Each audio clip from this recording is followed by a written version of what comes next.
Russia and China have pledged to strengthen their bilateral military and political ties as part of a strategic cooperation that challenges U.S. interests, especially to Washington's stance on Middle East allies Syria and Iran.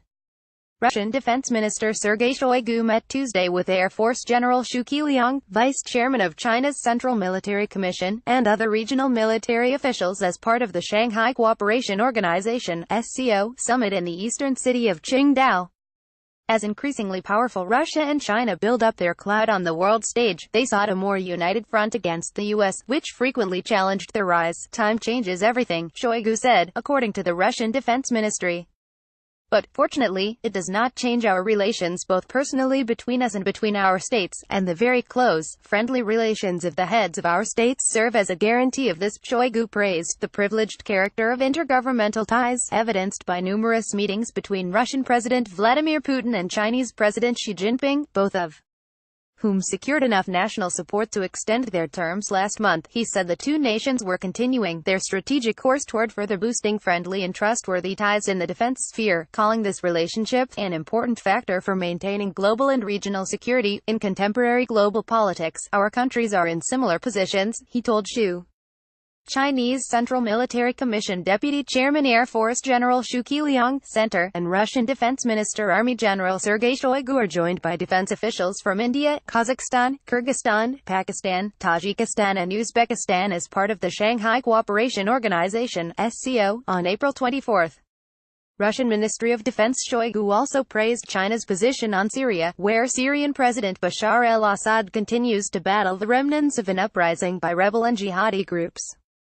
The 2011 rebellion was supported and sponsored by the West, Turkey and the Gulf Arab states but was deeply opposed by Assad allies Russia and Iran. When the West sought to condemn the Syrian government's crackdown at the United Nations Security Council in the early years of the conflict, China joined Russia in vetoing resolutions targeting Assad. Keep up with this story and more by subscribing now. As fundamentalist organizations such as the Islamic State militant group, ISIS, began to dominate the fight, the focus switched to defeating the jihadi forces, and both the U.S. and Russia staged military interventions. ISIS has since lost at least 90% of its territory in both Iraq and Syria, and the rivalry between the U.S. and Russia has again risen to the forefront of the issue. The U.S. and its allies have accused Assad of using chemical weapons in rebel-held territory, and President Donald Trump has twice ordered missile strikes against Syrian government facilities. And France joined in the latest and most intense round earlier this month, despite warnings not only from Russia and Iran, but China as well, all of whom doubt Assad's role in alleged toxic gas attacks. China has also joined Russia, Iran and other countries in investing in the war-torn country's reconstruction. Related, U.S., Saudi Arabia and France talk military action in Syria as Russia, China and Iran warn against it. "I am grateful to you for the support you have provided to us at the United Nations Security Council meeting dedicated to the missile attack on Syria. It undoubtedly was a violation of all the international and humanitarian rules," Shoigu added, describing the attack as Western style in the way it occurred before an international inquiry could be conducted. "I would also like to thank our friend China for supporting us on the Syria issue and condemning the irresponsible behavior of some Western countries that, under a false pretext, attacked the sovereign state," he added. A Chinese instructor discusses Chinese rocket launcher systems during the second day of the code-named Cooperation 2017 joint anti-terrorism training between the Chinese People's Armed Police Force and the Russian Federation National Guard, on December 4, 2017. The two leading U.S. military rivals have grown closer in recent years. Wang Huawei, Wang Dao, Zhehuan Cheng, China Military Online. In his own remarks to the Russian general, Xu said the Sino-Russian relationship has reached new heights, thanks to a strong push by leaders from both countries. Sino-Russia bilateral relations are now at an all-time high, characterized by deepening strategic mutual trust and expanding cooperation, the official Chinese Military Online reported.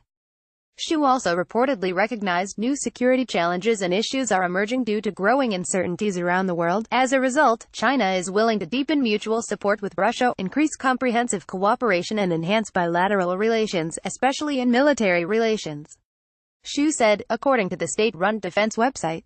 China and Russia also will jointly protect the security interests of both countries and maintain regional strategic balance. To illustrate this point, Xi met with Shoigu as well as Russian Foreign Minister Sergei Lavrov.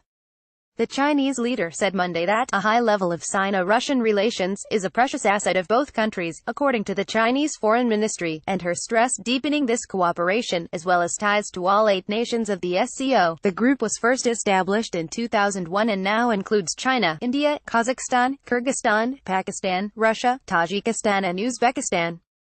When asked if the alliance was attempting to forge a direct challenge to the West, Lavrov told reporters Tuesday that they do not contain anyone. Our role is to uphold the principles of international law in the political, military, and economic areas, according to the Russian Foreign Ministry.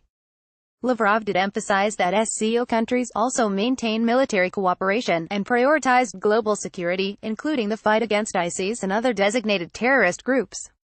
Lavrov complained that several countries openly adopted a policy of Syria's disintegration and accused the U.S. going beyond its stated mission of fighting ISIS by maintaining a military presence and creating local governments in an attempt to challenge Assad. After meeting with Chinese Foreign Minister Wang Yi the previous day, Lavrov said Russia and China would also work together to prevent the U.S.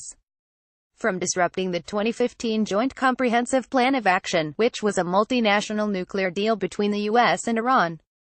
Trump has said the deal was too lenient on Iran, which received sanctions relief in exchange for promising to cut nuclear production, but the deal's other signatories, China, Russia, France, Germany and the UK, have fought to keep it alive.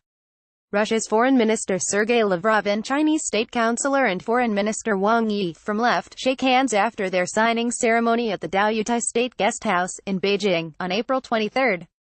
The two have pledged to challenge U.S. military intervention against the Syrian government and Trump's threats to scrap or renegotiate the 2015 Iran deal.